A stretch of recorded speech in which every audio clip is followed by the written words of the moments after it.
Start பண்ணலாம் குருஜி.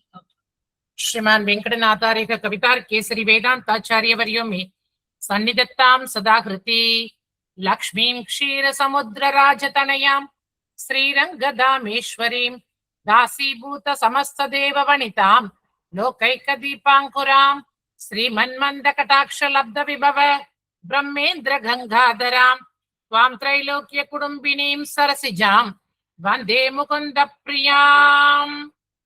हे ताये லக்ஷ்மி, லக்ஷ்மி அப்படின்னாலே நம்முடைய லட்சியங்களை அடைய வைப்பவள் அப்படின்னு அர்த்தம். லக்ஷ்மி அப்படின்னாலே நம்முடைய லட்சியங்களை அடைய வைப்பவள் அப்படிங்கிறது தான் அர்த்தம். ஹே லக்ஷ்மி, அந்த க்ஷீரசமுத்திரராஜ தனையாம் பார்க்கடலினுடைய மகளாக பிறந்தவளே, ஸ்ரீரங்கதாமேஸ்வரியும் ஸ்ரீரங்கத்தினுடைய சக்கரவர்த்தினியாக திகழக்கூடியவளே, தாசீபூத சமஸ்த தேவவனிதாம் தேவவனிதைகள் எல்லாரும் வந்து உனக்கு பணி செய்வதற்காக காத்து கொண்டிருக்கின்றார்கள். லோகைக்க தீபாங்குராம் இந்த உலகத்துக்கே தீபமாக மங்கள விளக்காக திகழ்பவளே, ஸ்ரீமன் மந்த கடாட்ச லப்த விபவ பிரம்மேந்திர கங்காதராம் இந்த உலகத்துல இருக்கக்கூடிய அத்தனை பேரும் உன்னுடைய மங்களகரமான கடைக்கன் பார்வையினாலதான் ஒப்பற்ற செல்வங்களையும் ஆற்றலையும் அடைந்தார்கள். அப்படி உலகங்களையும் தன் குடும்பமாக காத்து அருள்பவளாகிய முகுந்தனின் அன்பிற்குரிய மனைவியே, உன்னை நான் நமஸ்கரிக்கின்றேன் அப்படின்னு சொல்றதுதான் இந்த ஸ்லோகத்தினுடைய அர்த்தம். இந்த தாயாருடைய பெருமையைத்தான் நம்ம அனுபவிக்க போறோம். லக்ஷ்மி சகஸ்ரம் அப்படின்னா நிறைய பேருக்கு திருப்பவும் குழப்பம் இருக்கிறது. என்ன அப்படின்னா, சகஸ்ரநாமமா சகஸ்ரமா அப்படிங்கிற குழப்பம் எல்லாருக்குமே இருக்கு. சகஸ்ரம் சகஸ்ரநாமம் ரெண்டுக்கும் வித்தியாசம் இருக்கு. சகஸ்ரம் அப்படின்னா 1000 ஸ்லோகங்களை உடையது. இப்ப சதகம் அப்படின்னா 100 ஸ்லோகம் சொல்றோம் இல்லையா? லக்ஷ்மி சதகம், பசுமதி சதகம், இந்திரா சதகம், ஸ்வப்ன சதகம், இதெல்லாம் சுதர்ஷன சதகம். இது சதகம் அப்படின்னா 100, சகஸ்ரம் அப்படின்னா 1000. எப்படி இதெல்லாம் 100 ஸ்லோகங்களை உடையதோ அதே போல சகஸ்ரம் அப்படிங்கிறது 1000 ஸ்லோகங்களை உடையது. இப்ப நாராயணியம் பாத்தீங்கன்னா 1000 ஸ்லோகங்களுக்கு மேல இருக்கு இல்லையா? பாதுகா சகஸ்ரம் அப்படின்னா பாதுகையை பத்தின 1000 ஸ்லோகம். அது போல லக்ஷ்மி சகஸ்ரம் அப்படிங்கிறது லக்ஷ்மியை பத்தின 1000 ஸ்லோகம். லக்ஷ்மி சகஸ்ரநாமம் அப்படின்னா என்ன? விஷ்ணு சகஸ்ரநாமத்துல எப்படி 125 ஸ்லோகங்களால விஷ்ணுவினுடைய 1000 நாமங்களை சொல்றாரோ அதே போல லக்ஷ்மி சகஸ்ரநாமத்திலே தாயாருடைய 1000 நாமங்களை சொல்றார். அப்ப லக்ஷ்மி சகஸ்ரநாமம் அப்படின்னா தாயாருடைய 1000 நாமங்கள். அந்த நாமங்களுடைய பெருமைகளை அதுல நம்ம ஒவ்வொரு நாமத்தையும் அந்த நாமத்துக்கான பொருள் என்ன, பெருமை என்ன அப்படிங்கறத பாக்குறோம். லக்ஷ்மி சகஸ்ரங்கிறது என்ன அப்படின்னா, லக்ஷ்மி தேவியை பத்தின 1000 ஸ்லோகங்கள்ல லக்ஷ்மியினுடைய வடிவழகு, லக்ஷ்மியினுடைய வள்ளல் தன்மை, அவளுடைய கருணை, அவளுடைய கருணை கண் நம்ம மேல பட்டா என்ன ஆகும், அவள் எந்தெந்த நட்சத்திரங்களால கொண்டாடப்படுகிறாள், அவளுடைய வள்ளல் தன்மை எப்படிப்பட்டது, அவளை சேவிச்சா நமக்கு எப்படியெல்லாம் பயம் போகும், ஏன் அவளை சேவிக்கணும், இந்த மாதிரி எல்லா கேள்விகளுக்குமான பதில 1000 ஸ்லோகங்களால இந்த வெங்கடாத்வரியானவர் விளக்குகின்றார். அப்படிப்பட்ட உயர்ந்த லக்ஷ்மி சகஸ்ரத்தை பத்தின என்ன அப்படின்னு பார்க்க போறோம். அனைத்தையும் அருளக்கூடியவளாகிய அலர்மகள் 1000 அப்படின்னு சொல்லலாம். லக்ஷ்மி சகஸ்ரம் எதை கேட்டாலும் கொடுக்கக்கூடியதாக அமைகின்றது அப்படின்னு சொல்லலாம். மகாலட்சுமி ஸ்தோத்திரங்கள்லாம் நமக்கு தெரிஞ்சவ நிறைய இருக்கு. ஸ்ரீ சூக்தம், ஸ்ரீஸ்தவம், லக்ஷ்மி சகஸ்ரநாமமே 2 சகஸ்ரநாமம் இருக்கு. ஒண்ணு ஸ்கந்த புராணத்துல சொல்லப்பட்டிருக்கிறது, இன்னொன்னு விஷ்ணு புராணத்துல சொல்லப்பட்டிருக்கிறது. ஒண்ணு சனத்குமார மகரிஷி சொல்லுவார், இன்னொன்னு பிரம்மா சொல்லுவது. அந்த மாதிரி லக்ஷ்மி சகஸ்ரநாமத்திலேயே 2 வகை இருக்கு. ஒரே ஒரு நிமிஷம்.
சரிம்மா, மன்னிச்சுக்கோங்க.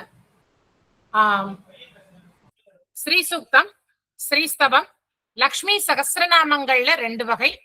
லக்ஷ்மி அஷ்டோத்திரம், கனகதாரா ஸ்தோத்திரம், தேசிகருடைய ஸ்ரீஸ்துதி, மகாலட்சுமியோட சதுஸ்லோகி, அப்படி ஸ்ரீ குணரத்ன கோஷம், லக்ஷ்மி சதகம், லக்ஷ்மி பஞ்சகம், பத்மாவதி சதகம், லக்ஷ்மி கத்தியம், கோமலா தண்டகம், வசுமதி சதகம் அப்படின்னு எத்தனையோ விதமான ஸ்லோகங்கள்லாம் இருக்கு. எத்தனையோ விதவிதமான ஸ்லோகங்கள்லாம் இருக்கு. ஆகவே அப்படிப்பட்டதாகிய அற்புதமான அந்த ஸ்லோகமானது நம்ம அதை பத்தின விஷயங்களை தான் இப்ப நம்ம பார்க்க போறோம். பத்மானனே பத்மகரே சர்வலோகைக பூஜிதே சாநித்யம் குருமே விஷித்தே விஷ்ணு வக்ஷஸ்தலஸ்திதே. இப்படி அற்புதமான லக்ஷ்மி சகஸ்ரங்கள்ல இந்த அழகானதாகிய, அதாவது லக்ஷ்மி சகஸ்ரம், லக்ஷ்மி சகஸ்ரநாமம் ஏற்கனவே நம்ம சொன்ன மாதிரி லக்ஷ்மி சகஸ்ரநாமம், லக்ஷ்மி அஷ்டோத்திர சதநாம ஸ்தோத்திரம், அதே போல லக்ஷ்மி அஷ்டோத்திரம், எத்தனையோ விஷயங்கள்லாம் இருக்கு. அப்படிப்பட்டதாகிய இதுல நம்ம இன்னைக்கு பார்க்க வேண்டியது என்ன அப்படின்னா, விஷ்ணு புராணத்துல 8வது அத்தியாயத்துல லக்ஷ்மியினுடைய பெருமைகளை சொல்றாங்க. தேவதிர்யங் மனுஷ்யாதவ் புன்னாமா பகவான் ஹரிஹி ஸ்ரீநாம்னி ஸ்ரீஷ்ட விக்னேயா நானயோர் வித்யதே பரம். அதாவது எந்த உருவத்தை எடுத்தாலும் பகவான் விஷ்ணு எந்த உருவத்துல போனாலும் லக்ஷ்மியானவள் அதே உருவத்துல அவரை தொடர்ந்து செல்கிறாள். அதாவது பெருமாள் ஸ்திரீ, அது விஷ்ணு புருஷ ரூபத்தை எடுத்துட்டா, லக்ஷ்மியானவள் ஸ்திரீ ரூபத்தை எடுத்துக்கொண்டு செல்கிறாள் அப்படின்னு சொல்லி சொல்றாங்க. ஒரே ஒரு நிமிஷம் பா, சாரி.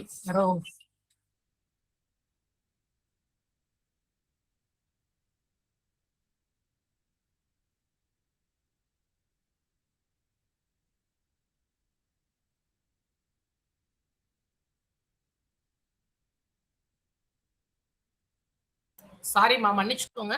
ஒரு திருப்பி யார் போன் பண்றாங்கன்னு தெரியல, மாத்தி மாத்தி பண்ணிட்டே இருக்காங்க, தப்பா எடுத்துக்கோங்க. அதனால விஷ்ணு புருஷ ரூபமாக இருந்தா, மகாலட்சுமி ஸ்திரீ ரூபமாக அதில் இருக்கின்றாள் அப்படின்னு விஷ்ணு புராணமானது சொல்கின்றது. ஆகவே லக்ஷ்மியினுடைய, நான் ஏற்கனவே சொன்னேன், லக்ஷ்மி அப்படின்னா நம்முடைய லட்சியங்களை அடைய வைப்பவள் அப்படின்னு. அப்போ 6 நாமங்கள், ஸ்ரீ அப்படிங்கிற லக்ஷ்மியினுடைய 6 நாமங்களுக்கு 6 அர்த்தங்கள் உண்டு. ஸ்ரீயதே, ஸ்ரயதே, ஸ்ருணோதி, ஸ்ராவயதி, ஸ்ருணாதி, ஸ்ரீநாதி. லக்ஷ்மியினுடைய ஸ்ரீ அப்படிங்கிற பேருக்கு 6 அர்த்தங்கள். ஸ்ரீயதே, ஸ்ரயதே, ஸ்ருணோதி, ஸ்ராவயதி, ஸ்ருணாதி, ஸ்ரீநாதி அப்படிங்கிற 6 அர்த்தங்கள் லக்ஷ்மியினுடைய பேர்ல வருது. ஸ்ரீயதே, ஜீவர்கள் எல்லாரும் வேற வழி இல்லாம லக்ஷ்மியினுடைய காலில் தான் போய் விழணும். ஏன்? அவதான் அம்மா. இந்த லோகத்துக்கு அவள் தான் தாயாராக இருக்கின்றாள். நம்ம ஏதாவது ஒரு பயம் வந்தது அப்பா கிட்ட பயப்படுறோம், இல்ல ஏதாவது ஒரு பயம்னா நம்ம யார்கிட்ட முதல்ல ஓடுவோம்? அம்மா கிட்ட தானே ஓடுவோம். ஆகவே நம்ம அனைவரும் போய் அவளை தஞ்சமாக பற்றுகின்றோம். ஆகவே ஸ்ரீயதே, தஞ்சமாக பற்றப்படுபவள். ஸ்ரயதே, நமக்காக என்ன பண்றா? நாராயணனை சரணமாக பற்றுகிறாள். நமக்காக நாராயணனை சரணமாக பற்றுகிறாள். ஸ்ருணோதி, தன்னை அண்டிய ஜீவர்களுடைய குறைகளை காது கொடுத்து கேட்கின்றாள். ஸ்ருணோ அப்படின்னா கேட்கிறது, நம்முடைய குறைகளை எல்லாம் காது கொடுத்து கேட்கிறா. ஸ்ராவயதி, பகவான் கிட்ட போய் நம்முடைய குறைகளை சொல்லி அவரை காது கொடுத்து கேட்கும்படி செய்கிறார். ஸ்ருணாதி, நம்ம பகவான் கிட்ட போறதுக்கு நமக்கு எதெல்லாம் தடங்களா இருக்கோ அந்த தடங்கல்களை எல்லாம் தன் அருளால் நீக்குகிறாள். ஸ்ரீநாதி, ஜீவர்களை பெருமானோடு சேர்த்து வைக்கிறாள். இந்த 6க்கும் உள்ளதுதான் ஸ்ரீ. ஸ்ரீ அப்படிங்கிற அவளுடைய ஒற்றை நாமத்துல இந்த 6 விஷயங்களும் அடங்கியிருக்கு. சோ நம்ம போய் அவளுடைய திருவடிகளை தஞ்சமாக பற்றுகிறோம். அவள் நமக்காக நாராயணனின் திருவடிகளை பற்றுகிறாள். நம்முடைய குறைகளை கேட்கிறாள், அவனை கேட்க வைக்கிறாள். பெருமான அடைய தடங்களாக இருக்கக்கூடிய பாவங்களை தன்னுடைய அருளால் நீக்குகிறாள். நம்மை பெருமாளோடு சேர்த்து வைக்கின்றாள். இப்படி அற்புதமான இந்த ஸ்ரீ அப்படிங்கிற லக்ஷ்மியை பத்தி தான் லக்ஷ்மி சகஸ்ரம் அப்படின்னு சொல்லி ஒரு அற்புதமான ஸ்லோகத்தை வெங்கடாத்வரியானவர் இயற்றி இருக்க. இந்த வெங்கடாத்வரியானவர் இயற்றும் போது இந்த லக்ஷ்மி சகஸ்ரத்துல 25 ஸ்தபகங்களால இயற்றியிருக்காரு. இந்த லக்ஷ்மி சகஸ்ரத்தை 25 ஸ்தபகங்கள் அப்படின்னு சொல்லுவோம். ஸ்தபகம் அப்படின்னா என்ன அப்படின்னா பூங்கொத்து, பொக்கேன்னு சொல்றோம் இல்லையா, பூங்கொத்து. அந்த பொக்கே மாதிரி அமைச்சிருக்காரு. பொக்கே அப்படின்னா ஒரு பூங்கொத்துல விதவிதமான மலர்கள்லாம் இருக்கும் இல்லையா, அது போல தாயாருடைய விதவிதமான குணங்கள் எல்லாத்தையும் தொடுத்து ஒரு பொக்கேவா நமக்கு பிரசன்ட் பண்றார், ஒரு ஸ்தபகமா நமக்கு பிரசன்ட் பண்றார். ஸ்ரீஸ்துதி அப்படின்னு எல்லாருமே கேள்விப்பட்டிருப்பீங்க, சுவாமி வேதாந்த தேசிகனுடைய ஸ்ரீஸ்துதிய. அந்த ஸ்ரீஸ்துதியில 25 ஸ்லோகங்கள் இருக்கு. அந்த ஸ்ரீஸ்துதியில 25 ஸ்லோகங்கள் இருக்கு. அந்த 25 ஸ்லோகங்களையே சுவாமி வெங்கடாத்வரி 25 ஸ்தபகங்களா மாத்திந்தார். எப்படி சுவாமி தேசிகனுடைய ஸ்ரீஸ்துதியில 25 ஸ்லோகங்கள் இருக்கோ அதையே 25 ஸ்தபகங்களா மாத்தி லக்ஷ்மி சகஸ்ரத்தை சுவாமி வெங்கடாத்வரியானவர் நமக்கு கொடுத்திருக்கார் அப்படின்னு சொல்லணும். அது மட்டும் இல்லாம இன்னொரு விசேஷமும் இங்க உண்டு. ஸ்ரீஸ்துதியை சொல்லும் பொழுது காஞ்சி பெருந்தேவி தாயாரானவள் தங்க மழையை பொழிந்தாள் அப்படிங்கிறது நம்ம எல்லாருக்குமே தெரியும். வேதாந்த தேசிகர் கிட்ட ஒரு பையன் வந்து இந்த மாதிரி எனக்கு கல்யாணம் பண்ணிக்கணும் அப்படின்னா எனக்கு ஒரு வீடு வேணும், அப்புறம் அக்னிகோத்திரம் பண்றதுக்கு மாடு வேணும், கொஞ்சம் செல்வம் எல்லாம் வேணும், எனக்கு அது தாங்கும் அப்படின்னு கேட்க அவரோ தினப்படி உஞ்சவிருத்தி பண்ணி சாப்பிடுறது. உடனே நேரா பெருந்தேவி தாயார் காஞ்சிபுரத்துல இருக்கிற வரதராஜ பெருமாள் கோயில்ல இருக்கிற பெருந்தேவி தாயார் கிட்ட அழைச்சிட்டு போய் அவருக்கு அந்த ஸ்ரீஸ்துதிய சொல்லி உடனே பெருந்தேவி தாயார் தங்கத்தை மழையா பொழியிறா. ஆனா அதுல இருந்து சுவாமி ஒரு காயின் கூட தனக்கு எடுத்துக்கல, உனக்கு கேட்ட நீ எடுத்துக்கோ அப்படின்னு சொல்லி கொடுத்தார். அப்படிப்பட்ட ஸ்ரீஸ்துதி நம்ம எல்லாருமே சேவிச்சிருப்போம். அதே போல லக்ஷ்மி சகஸ்ரமும் 25 ஸ்தபகங்களால 1016 ஸ்லோகங்களால ஆனது. இந்த லக்ஷ்மி சகஸ்ரம் யார பத்தினது அப்படின்னா திருச்சானூர்ல எழுந்தருளி இருக்கிறதாகிய பத்மாவதி தாயார பத்தி எழுதின ஸ்லோகம். திருச்சானூர்ல எழுந்தருளி இருக்கிற பத்மாவதி தாயார பத்தி இயற்றினதாகிய ஸ்லோகம். இந்த ஸ்லோகம் வந்த கதை என்ன அப்படிங்கறத நம்ம இப்ப பார்க்கலாம். இந்த ஸ்லோகம் எப்படி வந்தது, எந்த சூழ்நிலையில இந்த ஸ்லோகத்தை எழுதினார் அப்படிங்கறத பார்க்கலாம். இந்த ஸ்லோகத்தினுடைய முதல் கதை இதை பார்த்துருவோம். லக்ஷ்மி சரண ராஜீவ லாக்ஷா லக்ஷித வக்ஷசே விஸ்வ சர்காதி லீலாய வெங்கட பிரம்மனே நமக. லக்ஷ்மி சரண ராஜீவ லாக்ஷா லக்ஷித வக்ஷசே விஸ்வ சர்காதி லீலாய வெங்கட பிரம்மனே நமக.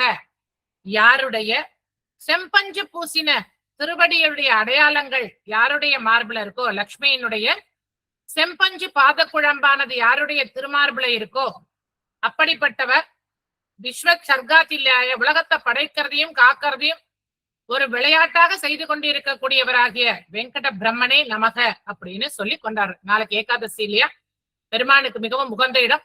இன்னைக்கு வெள்ளிக்கிழமை, தாயாருக்கு மிகவும் உயர்ந்தது, 2 பேருக்குமே உகந்தது இந்த லக்ஷ்மி சகஸ்ரம்.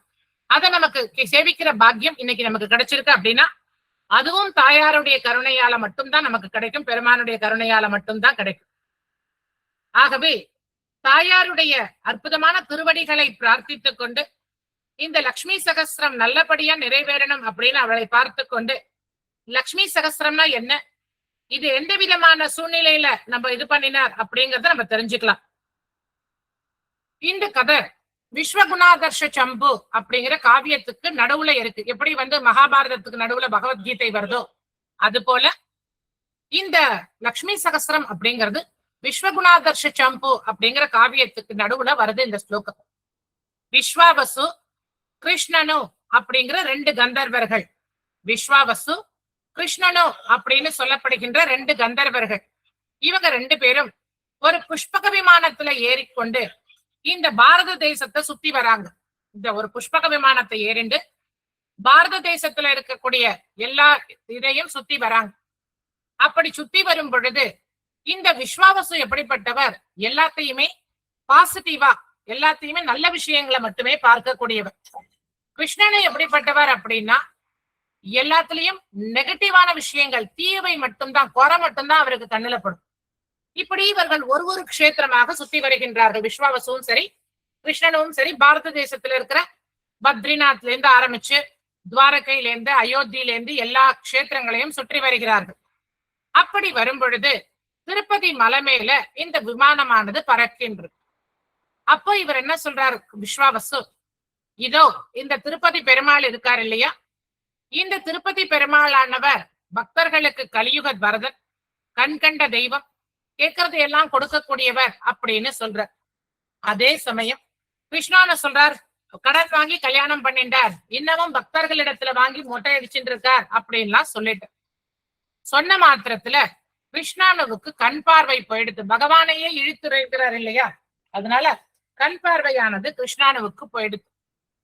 உடனே இந்த கவியும், அதாவது இந்த ஸ்லோகத்தை எழுதின்னு இருக்கிறது கவி வெங்கடாத்வரி, ஆனா அந்த பாவனையில எழுதினதுனால என்னாச்சு, அவருக்கும் கண் பார்வை போய்விட்டது, கவிக்கும் கண் பார்வை போயிடுது.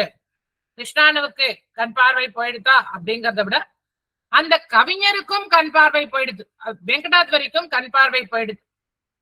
உடனே வெங்கடாத்வரி கிட்ட எல்லாரும் சொல்றா, நீ திருப்பதி பெருமான பிரார்த்திச்சு உன்னுடைய கண் பார்வையை மீட்டுக் கொள்வாயாக அப்படின்னு சொல்ற. கவி கிட்ட சொல்ற, திருப்பதி பெருமாளை பிரார்த்திச்சு உன்னுடைய கண் பார்வையை மீட்டுக்கொள் அப்படின்னு சொன்னா, அவர் என்ன சொன்னார், நான் ஒரு கவிஞன், கற்பனா சக்தி உடையவன், அதனால நான் என்ன சொன்னாலும் அதற்காக என்னுடைய கண் பார்வையை பறிக்கிறதா வேண்டாம், நான் போய் யார கேட்டா கிடைக்குமோ அவளை பிரார்த்திச்சுக்கிறேன் அப்படின்னு சொல்லி கீழே திருச்சானூர் தாயாராகிய மகாலட்சுமியை பிரார்த்திச்சு இந்த லக்ஷ்மி சகஸ்ரம் என்கின்ற அற்புதமான கிரந்தத்தை எழுதுற. எழுதி முடிச்ச உடனே தாயார் சொல்றாளாம், இவ்வளோ அற்புதமான கிரந்தத்தை எழுதினியே, எனக்கு உன்கிட்ட கொடுக்கறதுக்கு மோட்சத்தை தவிர வேற எதுவும் இல்லையே, பரமபதம் வைகுந்தம் தான் இருக்கும் எனக்கு கொடுக்கறதுக்கு, அதை விட வசதியான பொருள் எதுவும் இல்லையே என்கிட்டன்னு தாயார் வருத்தப்படுறாளாம். அவ்வளவு உயர்ந்ததாகி இந்த கிரந்தம்.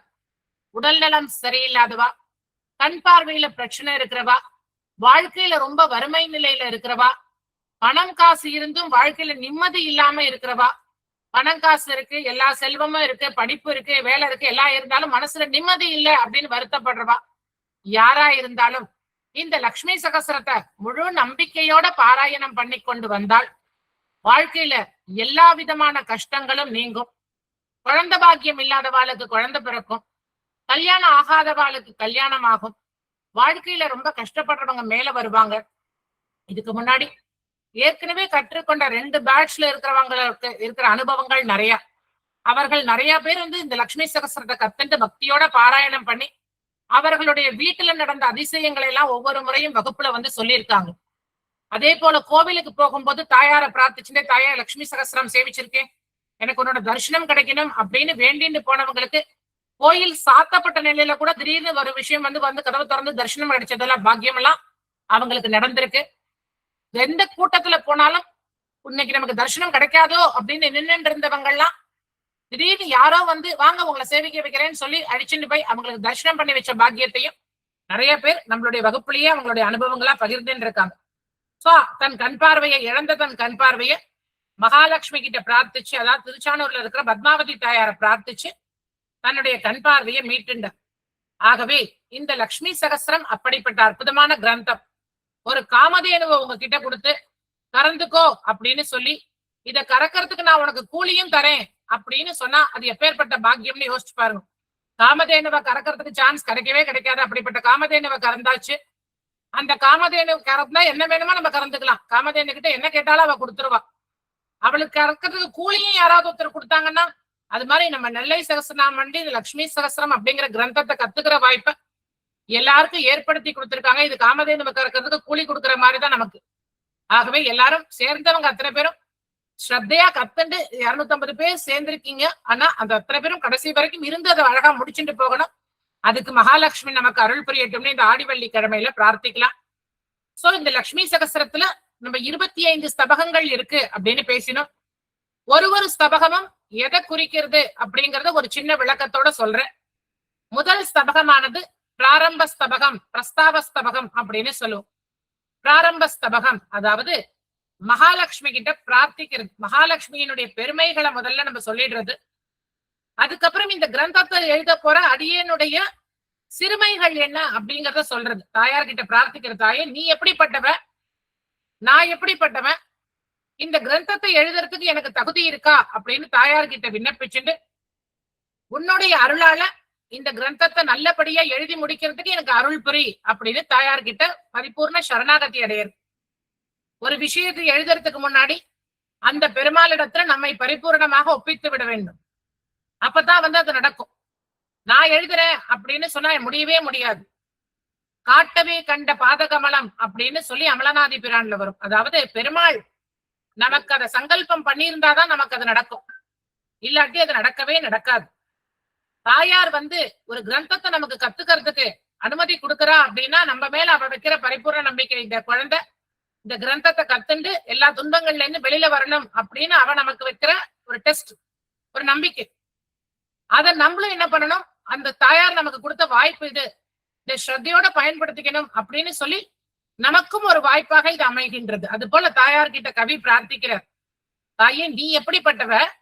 அசத்ருஷம் அருணாப்ஜதிருஷம் பிரஸ்வின்ன பயோதர ஸ்புரன்மூர்த்தி மனசி ததீமகி சததம் லோகானாம் மாதரம் பிதரம் ச. தாயே, அசத்ருஷம் உன்னுடைய அழகான பார்வை கண்களானது அருணாப்ஜ திருஷம் புதிதாக பூத்த தாமரை மலரை போல விளங்குகின்றது. உன் பார்வையானது புதிதாக பூத்த தாமரை மலரை போல விளங்குகின்றது.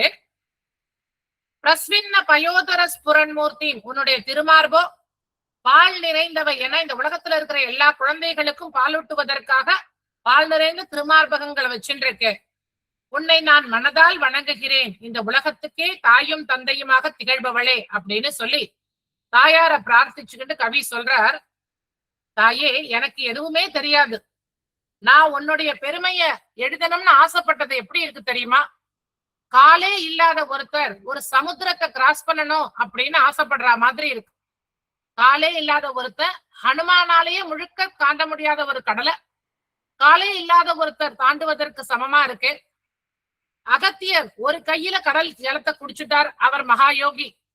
ஆனா ஒரு கொசு குட்டி கொசு கூட இல்ல, கொசுவினுடைய குழந்தை அந்த சமுத்திரத்தை குடிக்க முடியுமா? அது போல உன்னுடைய பெருமையெல்லாம் நான் குடிக்கிறேன், நான் எழுதுறேன் அப்படின்னு 1000 ஸ்லோகங்களுக்குள்ள அடக்கிறேன் அப்படின்னதெல்லாம் ஒரு கொசுவினுடைய குழந்தை சமுத்திரத்தையே குடிச்சுடுறேன் அப்படிங்கிறதுக்கு சவால் படுற மாதிரி இருக்கு அப்படிம்ப. அதனால தாயார்கிட்ட பிரார்த்திக்கிறார் முதல் ஸ்தபகத்துல. தாயே, உன்னுடைய பெருமைய யாராலையுமே சொல்ல முடியாது.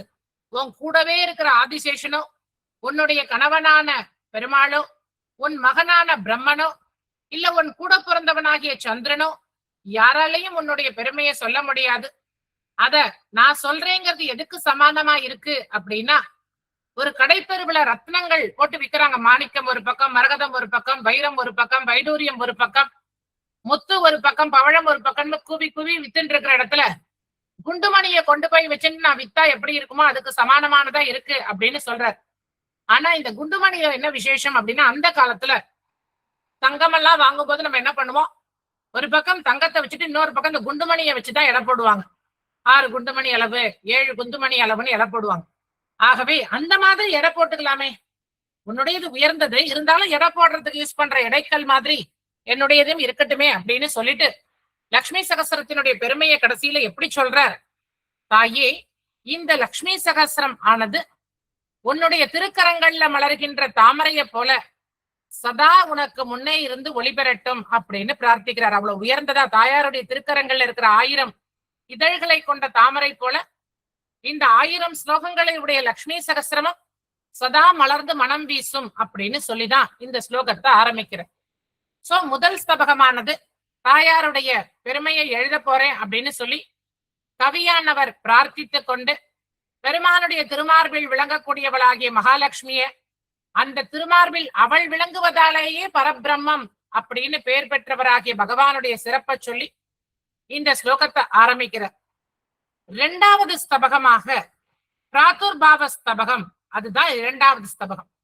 முதல் ஸ்தபகம் பிராரம்ப ஸ்தபகம், 2வது ஸ்தபகம் பிராதுர்பாவ ஸ்தபகம் அப்படின்னு சொல்லுவோம். இந்த பிராதுர்பாவ ஸ்தபகத்துலதான் தாயார் பார்க்கடலில் இருந்து உதித்த வைபவத்தை சொல்றார். இந்த பிராதுர்பாவ ஸ்தபகத்துல தாயார் பார்க்கடல்ல இருந்து உதித்த வைபவத்தை சொல்றார். இதுல யத்யாவத் தவ வைபவம் ததுச்சித ஸ்தோத்ராய தூரே ஸ்பிருகா ஸ்தோத்தும் கேவயம் இத்யதஸ்ச ஜகருஹர் பிராஞ்சோ விரிஞ்சோதயக அப்யேவம் தவதேவி வாங்மனசையோர் பாஷானபிக்ஞம் பதம் தாவாச்ச பிரயதாமகே கவயித்தும் ஸ்வஸ்தி பிரசஸ்தியை கிரம். அப்படிங்கிற தாயே, உன்னுடைய மகிமை எப்படிப்பட்டது, அதற்கு அளவு ஏதும் உள்ளதா, அதை புகழ்ந்து கூறுகின்ற தன்மை யாருக்காவது இருக்கா அப்படின்னு சொல்லி எத்தனையோ வர்ணிக்க தெரியாத நான் முயற்சி செய்யறேன். அப்படி இருந்தாலும் உன்னுடைய அருள் மூலமாக எனக்கு சொற்கள் உண்டாக வேண்டும்னு பிரார்த்திச்சுட்ட கவியானவர் இந்த ஸ்லோகத்துல தாயாருடைய வைபவத்தை சொல்ல போற. ஏன் தாயார் பார்க்கடல்ல இருந்து உற்பத்தி ஆனா, அப்படி பார்க்கடல்ல இருந்து உற்பத்தியான பிறகு அவளுக்கு கூட என்னென்ன பிறந்தது, தாயாரோட கூட என்னென்ன பார்க்கடல்ல இருந்து வந்தது, ஏன் தாயார் கூட இத்தனை பொருட்கள் வந்தது, அப்படி தாயார் வந்த பிறகு என்ன நடந்தது, பார்க்கடல்ல இருந்து தாயார் வெளிவந்த பிறகு என்ன நடந்தது, அவ எப்படி பெருமாளை கல்யாணம் பண்ணிண்டா, முதலான எல்லா வைபவங்களையும் இந்த ஸ்லோகத்துல பிராதுர்பாவஸ்தபகத்துல சொல்றார். தாயாரோட 200க்கும் மேற்பட்ட பொருட்கள் வந்துதான் மகாபாரதத்துல இருக்கு. தாயார் பார்க்கடல்ல இருந்து வெளியில வந்த போது 200க்கும் மேற்பட்ட பொருட்களானது தாயாரோட சேர்ந்து உதித்ததாக மகாபாரதம் சொல்கின்றது. கரும்பு, வாழை, மஞ்சள், கற்பக மரம், பாரிஜாத்தம், ஹரிச்சந்தனம், அப்சரஸ்கள், அமிர்தம், இது எல்லாமே பார்க்கடல்ல இருந்து வந்ததுதான். தாயாரோடு வந்த அத்தனை பொருட்களுமே மங்களகரமானது. தாயாரோட உடன் பிறந்தவா எல்லாருமே மங்களகரமானதுதான். கரும்பாகட்டும், வாழையாகட்டும், வெற்றிலையாகட்டும், மஞ்சளாகட்டும், அதுங்களுக்கு இருக்கிற ஏற்றமெல்லாம் தனி. இதுல ஒரு ஸ்லோகத்துல வித்தியாசமா சொல்றார், தாயாரோட ஏன் காமதேனு பிறந்துதான் அப்படின்னா, இந்த உலகத்துல ஒரு குழந்தை, ஒரு தாயார் இருக்க, வரிசையா அவளுக்கு குழந்தைகள் பிறக்கிறது. முதல் குழந்தைக்கு பாலூட்டி வளர்க்கிறான். 2வது குழந்தை பிறந்தோன்னு என்ன பண்ணா, அந்த குழந்தைக்கு பாலூட்டணும் இல்லையா, அதனால முதல் குழந்தைக்கு பசுவினுடைய பாலை கொடுப்பான். அது போல இந்த லோகத்துல இருக்கிற பிறந்த குழந்தை மாதிரி இருக்கிறவாளுக்கு தன்னுடைய திருமார்பகங்களிலிருந்து சுரக்கக்கூடிய ஞானப்பாலை கொடுக்கிறவ சற்று வளர்ந்த குழந்தைகளுக்கெல்லாம் பாலூட்டணும் இல்லையா, அதனால தன்னோட காமதேனு வரும் மாதிரி காத்துண்டா அப்படின்னு சொல்லி இந்த கவியானவர் தன்னுடைய கருத்தை இந்த இருக்கிற வரக்கூடிய அத்தனை ஸ்லோகங்கள்லயும் சொல்ற. இந்த தாயாரானவள் பார்க்கடல்ல இருந்து உதிக்கணும். எல்லா தேவர்களும் களைத்து போய்விட்டார்கள், கடலை கடைந்து கடைந்து களைத்து போய்விட்டார்களாம். அப்போ களைத்து போயிருக்கும் போது பெருமானுக்கு தாங்கல, அவ இன்னும் பார்க்கடல்ல இருந்து வரல, பாக்கி அல்ப பொருட்கள்லாம் வந்துட்டு இருக்கான். பெருமானோ சாரக்கிரகண நிபுணன் அப்படின்னு சொல்லுவார். அதாவது சாரத்தை மட்டும் எடுத்துக்கொள்பவர் அப்படின்னு பெருமானுக்கு பேர். அழகா சிறிய திருமடல் அப்படிங்கிறதுல சொல்லுவார், முன்னிருந்த மோரார் குடமுருட்டி முன்கிடந்த தானத்தை ஆறாத வெண்ணெய் விழுங்கி அப்படின்னு சொல்லுவார். கிருஷ்ணனுக்கு மோரே பிடிக்காதான். மோர் பாத்திரத்தை பார்த்தா உடைச்சுடுவாராம். பாறையில மோரை வச்சிருந்தா மோரை உடைச்சிடுவாரு. அந்த காலத்துல நீங்க பாத்திருக்கலாம், மோர்ல தான் வெண்ணெயை மிதக்க வச்சிருப்பாங்க. வெண்ணெய் எடுத்து மோர் பாத்திரத்துக்குள்ளதான் போட்டு மிதக்க வச்சிருப்பாங்க. அந்த வெண்ணெய் எப்ப காய்ச்சணுமோ அப்ப எடுத்து அலசிட்டு காய்ச்சுவாங்க. அப்போ அந்த பானையில வெண்ணெய் விழுங்கி அந்த வெண்ணெயை உருட்டி விழுங்கிட்டு அந்த மோர் பாத்திரத்தை உடைச்சிடுவாராம் கிருஷ்ணர். ஏன் கிருஷ்ணருக்கு என்ன மோர்னா அலர்ஜியா அப்படின்னா, இது அப்படி கிடையாது. மோர்ங்கிறது நம்மளுடைய சரீரம். அதை கடைந்து அந்த பாலா இருக்கிற நம்ம சரீரத்துல பக்திங்கிற உரைய ஊற்றி ஞானம்ங்கிற மத்தால கடைஞ்சு அந்த வெண்ணெய்ங்கிற ஆத்மாவை எடுத்திருக்கும். அப்போ பெருமாள் அந்த வெண்ணெய் ஆத்மாவை தான் எடுத்துக்கிறார், ஜீவனை தான் எடுத்துக்கிறார். அவருக்கு இந்த சரீரம் இல்லை. ஆகவே இந்த சரீரம் வேண்டாம் அப்படின்னு இந்த சரீரத்தை உடைச்சு எரிஞ்சுடுறார். அதை உதற சொல்லிடுறார். நம்மள இந்த சரீரத்து மேல பற்று இருக்கிற வரைக்கும் நம்மளால பகவானை பார்க்க முடியாது, அடைய முடியாது. அப்ப இந்த சரீரம் நம்ம விட்டு, இந்த சரீரத்தினுடைய வெற்றுனா அதுக்குன்னு சரீரத்தை ஒரேபடியா விட்டு அப்படிங்கிற அர்த்தம் கிடையாது. சரீரத்தின் மேல இருக்கிற பற்றை விடுத்து, அந்த பற்றை விட்ட பின், நம்முடைய சரீரத்தின் மேல இருக்கிற வைராக்கியத்தை விட்ட பின் நமக்கு ஆத்ம வைராக்கியம், ஆத்ம ஞானம் பிறக்கும். அதுதான் வெண்ணெய் விழுங்கி. நம்மளுடைய ஆத்ம ஞானத்தை பெருமான் எடுத்துக்கிறார், தன் பொறுப்புல எடுத்துக்கிறார். ஆகவே அப்படிப்பட்ட பெருமான் தவிக்கிறாராம், இன்னும் மகாலட்சுமி வரலையே அப்படின்னு சொல்லிட்டு. அதனால இப்ப தானே கடையறாராம். இந்த பக்கம் 500 கரங்கள், இந்த பக்கம் 500 கரங்களை வச்சு கரைஞ்சு பெண்ணமுதாக வந்த மகாலட்சுமி எடுத்துக்கிறார். க்ஷேமகாரி சதகத்துல ஒரு ஸ்லோகம் வரும். அதாவது கருட பகவான் இந்திரனுடைய அமிர்தத்தை எடுத்துட்டு வரார் நாகங்கள்கிட்ட கொடுக்கறதுக்காக. இந்த அமிர்தத்துக்கு இவ்வளவு சண்டை போட்டாங்களே, இந்த அமிர்தம் எப்படி இருக்குன்னு பாக்கணுங்கிறதுக்காக ஒரு துளி எடுத்து டேஸ்ட் பாக்குறாராம், உப்பு கறிக்கிறதும். அப்புறம் சொல்றாராம், அடடா, ஆறா அமுதமாகிய பெருமான் இருக்கும்போது இந்த உப்பு அமுதத்துக்காக எல்லாரும் அடிச்சுட்டாங்க அப்படின்னு. அது போல இந்த இதுல சாரகிரகணமா இருக்கிற, சாரகிரகண நிபுணனா இருக்கிற பகவான் இந்த பார்க்கடல்ல இருந்து வந்த எந்த பொருளையுமே லட்சியம் பண்ணவே இல்லை. இந்த பார்க்கடலுடைய சாரமாக திகழ்ந்தவளாகிய மகாலட்சுமி வர வரைக்கும் காத்துட்டு இருந்தார். பாக்கி உச்சைஸ்ரவஸ்ல இருந்து, காமதேனுல இருந்து, கற்பக விருட்சத்துல இருந்து, அப்சரஸ்கள்ல இருந்து எல்லாமே வந்தாலும் எதையும் லட்சியம் பண்ணாம இந்த பார்க்கடலினுடைய சாரமாக வந்த மகாலட்சுமியை தன்னுடைய திருமார்பில் ஏற்றுக்கொண்டார் அப்படின்னு சொல்லி 2வது ஸ்தபகத்தினுடைய பெருமையை சொல்றார். 3வது ஸ்தபகத்துல வக்ஷஸ்தல அவஸ்தான ஸ்தபகம் அப்படின்னு பேர். 3வது ஸ்தபகம் வக்ஷஸ்தல அவஸ்தான ஸ்தபகம் அப்படின்னு பேர். தாயார் எதற்காக பெருமானுடைய திருமார்புல போய் அமர்ந்துட்டார்? அவருடைய தலையில உட்கார்ந்து இருக்கலாம், இல்ல எதையும் கொடுக்கக்கூடிய அவருடைய கைகள்ல அமர்ந்திருக்கலாம், அந்த உலகத்துக்கே சரணமா பற்றக்கூடிய அவருடைய திருவடிகள்ல ஏறி இருக்கலாம், இல்ல கருணை பொழியக்கூடிய அவருடைய கண்கள்ல இருக்கலாம், நாக்குல இருக்கலாம், இல்ல உடம்புல சரிபாதியை வாங்கிட்டு இருக்கலாம். எதற்காக பெருமானுடைய திருமார்புல போய் அமர்ந்தா அப்படின்னா, எங்க பிராணன் இருக்கோ அதுதானே வசதி. நமக்கு மூளை, கண்ணு, காது, கால் எத்தனை இருந்தாலும் இதயத்தை தானே போற்றி பாதுகாக்கிறோம். இது என்ன, இதயத்துல தானே பிராணன் இருக்கு. அது போல பெருமானுக்கே பிராணனாக இருக்காளாம் மகாலட்சுமி.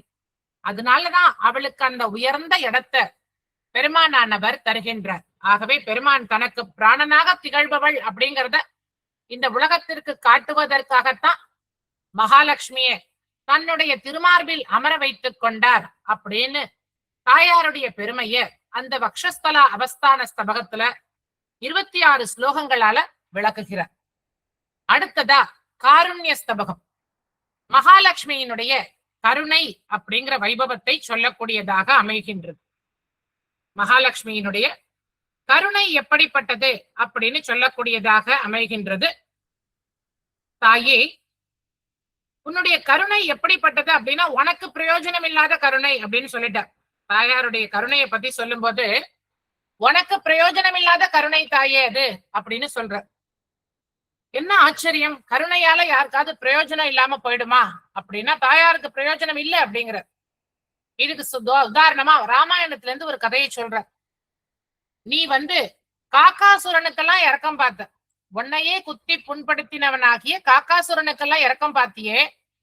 ஆனா கடைசியில உன் கத்தி என்னாச்சு? ஒரு வருஷம் கிட்டத்தட்ட இந்த ராட்சசர்களுக்கு நடுவுல நித்தியம் பொழுது விடிஞ்சா நடுங்கிக்கிண்டு, அடுத்த நிமிஷம் என்ன நடக்குமோ, அடுத்த செகண்ட் என்ன நடக்குமோ, இவன் ராணவன் எப்படி வருவானோ, இந்த ராட்சசிகள் நம்மளை எப்படியெல்லாம் கொடுமைப்படுத்துவாளோ நடுங்கின்றே இருந்தியே. ஏன் தாயே, எங்கள் மேல இறக்கப்பட்டுதானே, எங்கள் மேல கருணை கொண்டுதானே ராவணன் அழியணும் அப்படிங்கிறதுக்காக நீ போய் கஷ்டப்பட்டியே. உனக்கு தேவையே இல்ல. தசரத மகாராஜாவுடைய மருமகள், ஜனகனுடைய பெண், ராமச்சந்திரமூர்த்தியினுடைய பத்னி, உன்னை காட்டுக்கு வராத வராத அப்படிங்கிறார் ராமர். ஆனா நீ என்ன சொல்ற, நாளைக்கு ராவண வதம் நடக்கணும்னா நான் காட்டுக்கு வந்தாதானே நடக்கும் அப்படின்னு கிளம்பி போனே இல்லையா? அப்போ உனக்கு ஏன் இவ்வளவு கஷ்டம்? உனக்கு எந்த விதமான சௌகரிய குறைச்சலும் கிடையாது, நீ ஜம்னு இருந்துக்கலாம். அப்படி இல்லாம இந்த ராவணனுடைய அந்தப்புறத்துல அந்த அசோகவனத்துல போய் கஷ்டப்பட்டியே. எங்க மேல இறக்கப்பட்ட கருணை உன் மேல இறக்கப்படலையே தாயே அப்படின்னு கேக்குற. எங்களுக்காக கருணையோட நீ போய் ஒரு வருஷம் அந்த ராட்சசிகளுக்கு மத்தியில கஷ்டப்படுறது அப்படிங்கிறது சாதாரண விஷயமா? இப்படிப்பட்ட கருணையை உடையவளே அப்படின்னு தாயார கெஞ்சரர். தாயாருடைய கருணை எப்படிப்பட்டதுன்னா, தான் கஷ்டப்பட்டாலும் பரவாயில்ல, லோகத்துல இருக்கிற மக்கள் கஷ்டப்படக்கூடாது அப்படிங்கிறதுக்காக தாயார் சீதையா அவதாரம் பண்ணி ராவணனை அழிக்கிறதுக்காக இலங்கையில போய் கஷ்டப்பட்டிருந்தா. அதே போல காக்காசுரன் தன்னை கஷ்டப்படுத்தின போதும் அவனையும் மன்னிக்க சொல்லி பெருமாளிடத்துல பிரார்த்திக்கிறா. அப்படிப்பட்ட தாயார் நம்மளுடைய அபராதங்களை எல்லாம் பொறுத்துண்டு பெருமாளிடத்துல நமக்காகவும் பிரார்த்திக்க வேண்டும் அப்படின்னு காருண்ய ஸ்தபகத்தால பிரார்த்திக்கிற. 5வது ஸ்தபகமான கட்டாட்ச ஸ்தபகம் மிக அற்புதமான ஸ்தபகம். லக்ஷ்மியினுடைய கடைக்கண் பார்வையினுடைய பெருமையை நமக்கு எல்லாம் விளக்க வந்ததாகிய ஸ்தபகம் இதுக்கு பேரு. லக்ஷ்மியினுடைய கடைக்கண் பார்வை எப்படிப்பட்டது அப்படிங்கறத நமக்கெல்லாம் விளக்குவதற்காக வந்த ஒரு அற்புதமான ஸ்தபகம் இது. அவளுடைய கடைக்கண் பார்வை ஒரு க்ஷணம் நம்ம மேல படாதா அப்படின்னு தேவர்கள்லாம் காத்துட்டு இருக்கலாம். ஒரே ஒரு துளி எதேச்சியா அப்படி திரும்பி பார்த்தா கூட நம்ம ஒரு பொருளை பாக்குறோம் இல்லையா? அந்த மாதிரி அவளுடைய கடைக்கண் பார்வையானது நம்ம மேல படாதா அப்படின்னு தேவர்கள் எல்லாம் தவித்துக் கொண்டிருக்கிறார்கள். ஸ்ரீஸ்தவம் அப்படின்னு கூறத்தாழ்வானுடைய ஒரு அற்புதமான ஸ்லோகம். அதுல சொல்லுவார், எஸ்யா கட்டாட்ச வீக்ஷா க்ஷணலக்ஷம் அப்படின்னு, அதாவது ஒரே ஒரு கன பார்வை, அதாவது க்ஷணலக்ஷம் ஒரு க்ஷணத்துக்கு பாக்குறது, அது மேல பட்டாலே அவன் ஒரு தேசத்துக்கே சக்கரவர்த்தி ஆயிடுவானே. அப்படிப்பட்ட உன்னை நீ சதா பெருமான பார்த்துட்டே இருக்க, அதனாலதான் அவன் 3 லோகத்துக்கும் சக்கரவர்த்தியா இருக்கான். உன்னுடைய ஒரு க்ஷண பார்வையே ஒருத்தனை வந்து சக்கரவர்த்தி ஆக்கும் போது நீ சதா பெருமானையே பார்த்துட்டு இருக்கிறதுனாலதான் அவன் லோகத்துக்கே சக்கரவர்த்தியா இருக்கான் அப்படின்னு சொல்றது. அப்படிப்பட்ட தாயாருடைய கருணை மிகுந்த பார்வை நம்ம மேல படுறது இல்லையா? அப்படிப்பட்டா அந்த பார்வையானது நம்ம எங்கேயோ கொண்டு போய் விட்டுரும். விஸ்வாமரேந்திர பதவி பிரமதாத லட்சம் ஆனந்த ஹேதுரதிகம் முரவித் விஷோபி ஈஷன் நிதீது மயீக்ஷணம் ஈக்ஷணார்த்தம் இந்தீவரோதர சகோதரம் இந்திராயா.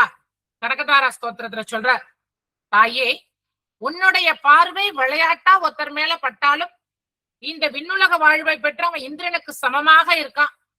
அற்புதமான உன் திருவழிகளுடைய கடைக்கண் பார்வை ஒரு க்ஷணம் என் மேல பட்டா கூட போதும் தாயே, நான் உன்னுடைய கருணைக்கு இலக்காகி விடுவேன் அப்படின்னு கனகதாரா ஸ்தோத்திரத்துல தாயாருடைய பெருமையை சொல்றார். ஹே ஸ்ரீ தேவி, சமஸ்தலோக ஜனனீம் துவாம் ஸ்தோத்தும் ஈகாமகே யுக்தாம் பாவய பாரதீம் பிரகுணய பிரேம பிரதானாம் தியம் பக்திம் பந்தய நந்தயாசிரிதம் இமம் தாசம் ஜனம் தாவகம் லக்ஷ்யம் லக்ஷ்மி கட்டாட்ச வீச்சி விசுருதேஸ். அதாவது தாயே, உன்னுடைய கருணை மிகுந்த பார்வையை என் மேல கட்டாட்சிச்சேயானா எனக்கு என்ன கிடைக்கும்? ஞானம் கிடைக்கும், பக்தி கிடைக்கும், பரமபக்தி ஆயிடும். எனக்கு உனக்கு திருவடியில கைங்கரியம் செய்யக்கூடிய பாக்கியமும் கிடைச்சிடும். அப்ப பரபக்தி, பரமபக்தி, பரஜானம் இது எல்லாமே கிடைக்கணும் அப்படின்னா தாயாருடைய கரைக்கண் பார்வை நம்ம மேலையும் விழணும். ஒரு ஸ்லோகம் கத்துக்கணும் அப்படின்னா அதுக்கு பெருமானுடைய சங்கல்பம் இருக்கணும், கருணை மிகுந்த பார்வை இருக்கணும். இதெல்லாம் நம்ம மேல படணும் இல்லையா? அது போல உன்னுடைய கருணை மிகுந்த பார்வையை எங்கள் மேல் கட்டாட்சித்து அருளணும்னு கூறத்தாழ்வான் ஸ்ரீஸ்தவத்துல பிரார்த்திக்கிறார். அப்படிப்பட்டதாகிய கருணை மிகுந்த பார்வையை எங்கள் மேலும் செலுத்துவாயாக அப்படின்னு நம்மளும் பிரார்த்தித்துக் கொள்வோம். 6வது ஸ்தபகம் பிரயத்ன ஸ்தபகம்னு சொல்லுவோம். யத்ன ஸ்தபகம் இல்லாட்டி பிரயத்ன ஸ்தபகம் அப்படின்னு சொல்லுவாங்க. முழுக்க முழுக்க ராமாயண கதைய இந்த ஸ்லோகத்துல சொல்லியிருக்கார். சீதை அப்படிங்கிற மகாலட்சுமியை அடையறதுக்காக பெருமான் என்ன விதமாலாம் கஷ்டப்பட்டார் அப்படிங்கறத இந்த யத்ன ஸ்தபகத்துல சொல்றார். அது போல தாயார அடையறதுக்கு நமக்கும் எத்தனையோ வரலாம். ஆனா அந்த தடைகளையும் மீறி, அந்த துன்பங்களையும் மீறி எடுத்த காரியத்தை முடிக்கணும் அப்படிங்கிற நம்பிக்கையோட நாமும் செயல்படணும் அப்படிங்கிறது தான் இந்த யத்னத்தினுடைய. ஒரு காட்டுல ஒரு விறகு வெட்டியானவன் இருக்கான். தினம் அந்த கோவில் வழியா போவான். தாயே என்ன பணக்காரனாக மாட்டியா அப்படின்னு சேவிச்சுட்டே போவான். ஆனா அவனுடைய வாழ்க்கை அப்படியே போயிட்டு இருந்தது.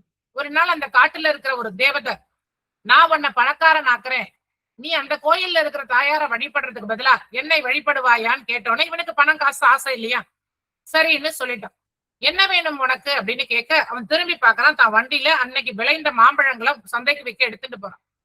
உடனே அவன் சொல்றான், இந்த மாம்பழங்கள் உலகத்திலேயே இல்லாத டேஸ்டா மாறணும் அப்படின்னு கேட்கறான். உடனே அந்த தேவதை அப்படி கையை சொடுக்கிறது. உடனே அந்த வண்டி முழுக்க அவ்வளவு டேஸ்டான மாம்பழம் வந்தாச்சு. இவன் அதை எடுத்து கொண்டு சந்தைக்கு போறான். ஒரு மாம்பழம் 1000 ரூபாங்கிறான். யார் வாங்குவா? அக்கம் பக்கத்துல ஒரு கூறு 10 ரூபாய்க்கு விற்கும்போது இருந்தாலும் ஒரு பணக்காரர் இவன் இவ்வளவு விலை சொல்றானே எப்படி இருக்கும் அப்படின்னு சாப்பிடறதுக்காக வாங்கி சாப்பிட்டு பாக்குறார்.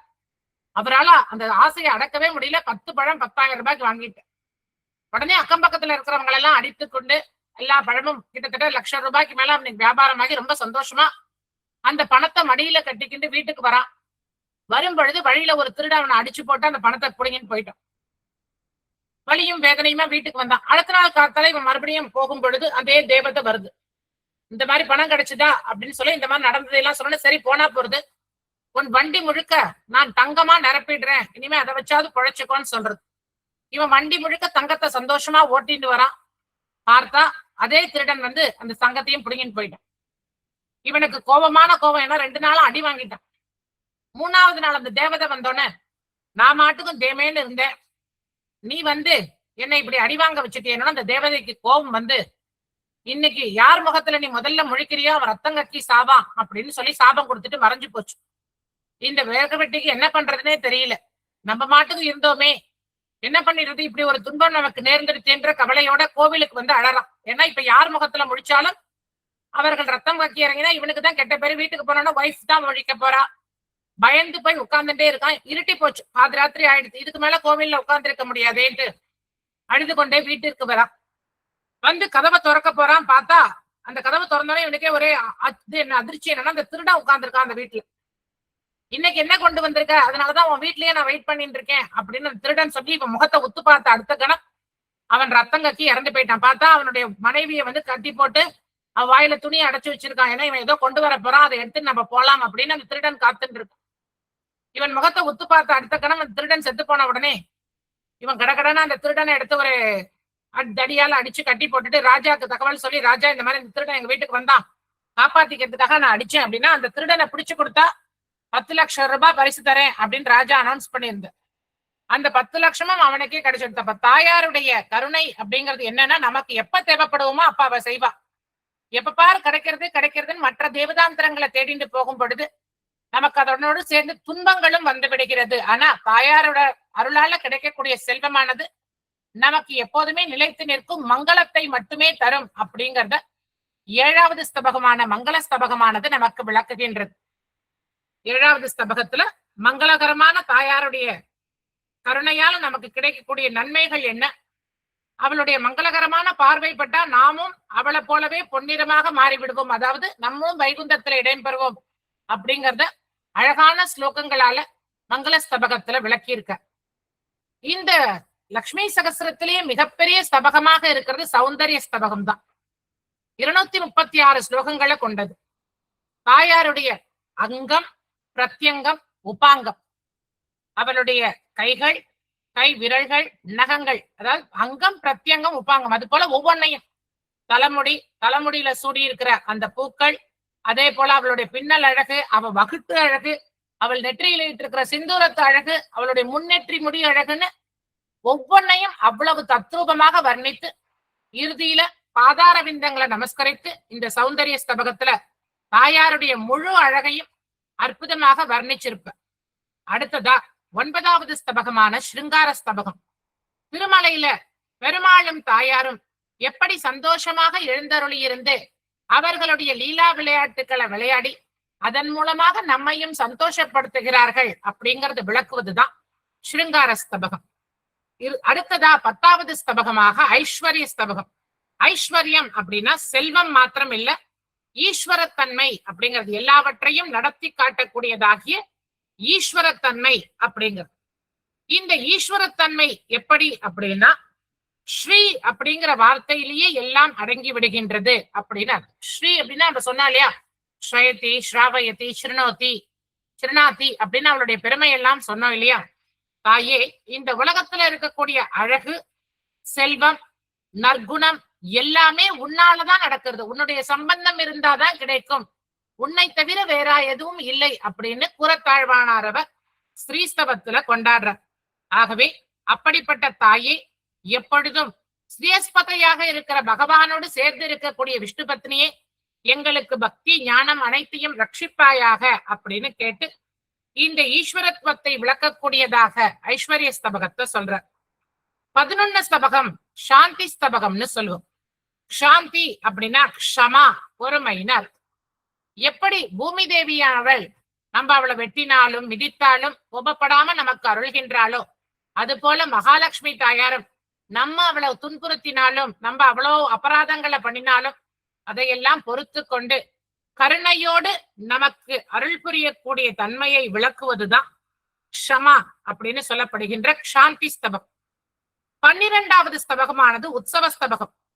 இந்த உற்சவ ஸ்தபகத்துல திருமலையில பத்மாவதி தாயாருக்கு என்னென்ன உற்சவங்கள்லாம் நடக்கிறது, அந்த உற்சவங்கள்லாம் எவ்வளவு அதிகோலாகலமா நடக்கிறது, அந்த உற்சவங்கள்ல நம்ம போனோமான எப்படியெல்லாம் தாயார அனுபவிக்கலாம், அவளுக்கு உகந்த பிரசாதங்கள் என்ன, அவளுக்கு உகந்த ஸ்தோத்திரங்கள் என்ன, ஸ்துதிகள் என்ன, அதை யாரெல்லாம் சொல்கிறார்கள், அந்த உற்சவத்தை எப்படி நம்மளோட கலந்து தேவர்கள்லாம் வந்து சேவிக்கிறாங்க அப்படிங்கிற அத்தனை வைபவத்தையும் உற்சவ ஸ்தபகத்தின் மூலமாக விளக்குகிறார்.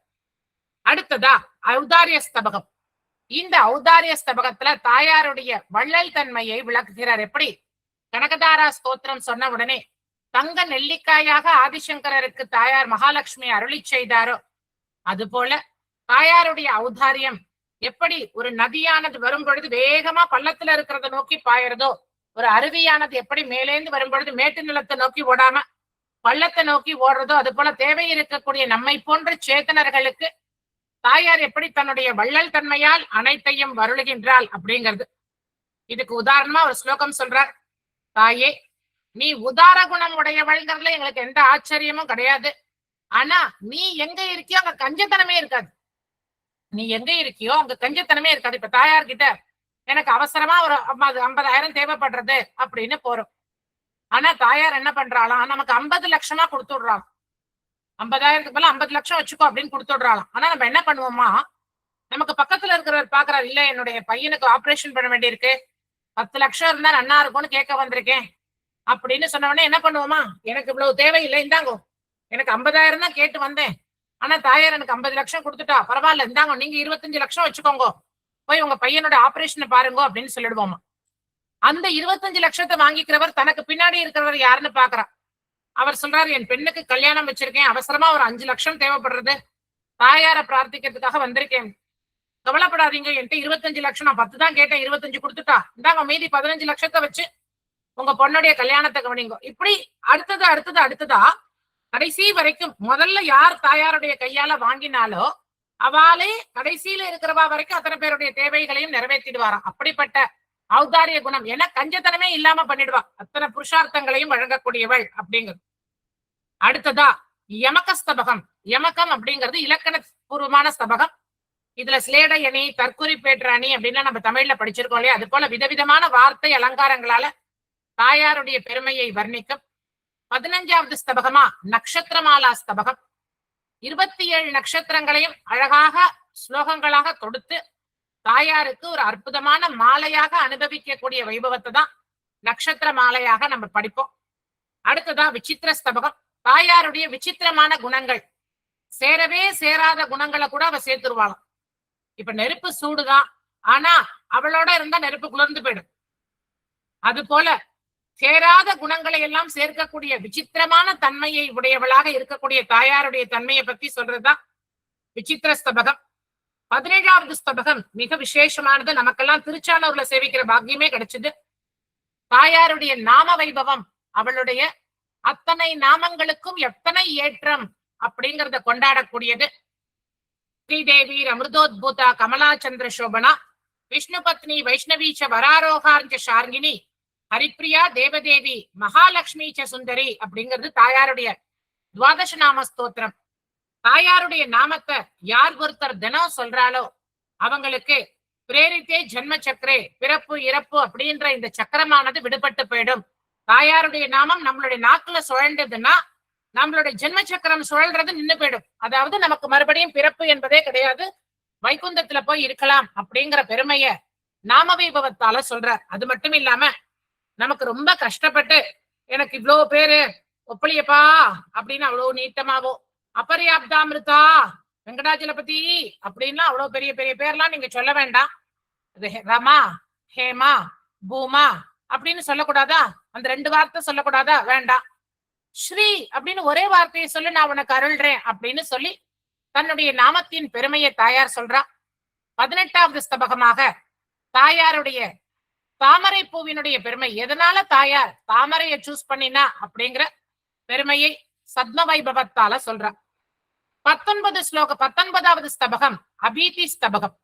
நம்முடைய பயம் 30 ஸ்லோகங்கள்ல நமக்கு உண்டான 30 பயத்தையும் அந்த 30 பயத்தையும் தாயார் எப்படி விளக்குகிறாள் அப்படிங்கிறதையும் நமக்கு அற்புதமாக விளக்குகிறது அபீதி ஸ்தபம்.